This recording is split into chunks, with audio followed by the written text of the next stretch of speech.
మనం ఎంసెట్‌లో 50,000 నుంచి 1,00,000 ర్యాంక్ వస్తే ఏ కాలేజీలు వస్తాయి డీటెయిల్‌గా చూద్దాము. ఇదే మొత్తం కాలేజెస్ 50,000-1,00,000 ర్యాంక్ వచ్చిన వాళ్ళకి ఈ స్క్రీన్‌షాట్ అనేది తీసుకోండి. స్క్రీన్‌షాట్ తీసుకొని మీకు ఏ కాలేజ్ బెస్ట్ అనిపిస్తే ఆ కాలేజీలో కౌన్సిలింగ్‌లో అనేది ఎంటర్ చేయండి.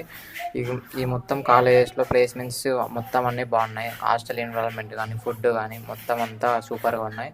సో మనకి మెయిన్ బ్రాంచెస్ వచ్చి సిఎస్సి, ఏఐ, డిఎస్ ఈ 3 బ్రాంచెస్ అనేవి ప్రతి కాలేజ్‌లోనూ ఈ ఈ బ్రాంచెస్ అనేది చాలా డిమాండ్.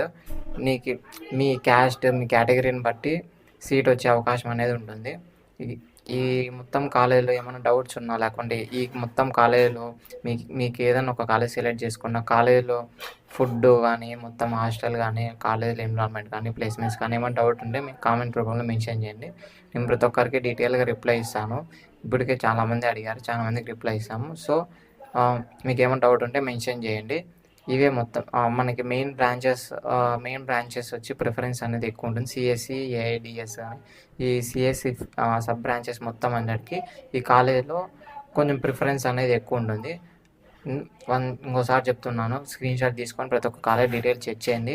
ఎందుకంటే మీరు కాలేజ్ జాయిన్ అయిన తర్వాత కాలేజ్ నచ్చుకోకుంటే మళ్ళీ సెకండ్ కౌన్సిలింగ్ అది ఇది చాలా ప్రాసెస్ అనేది చాలా ప్రాబ్లమ్స్ అనేది ఫేస్ చేయాల్సి వస్తుంది. వన్స్ జాయిన్ కాకముందే 10 సార్లు చెక్ చేసుకొని 10 మందిని అడిగి కనుక్కొని జాయిన్ కాండి. ఎందుకంటే యాజ్ ఎ స్టూడెంట్‌గా మీరు సఫర్ కాకూడదని చెప్తున్నాను. Thank you so much for watching this video.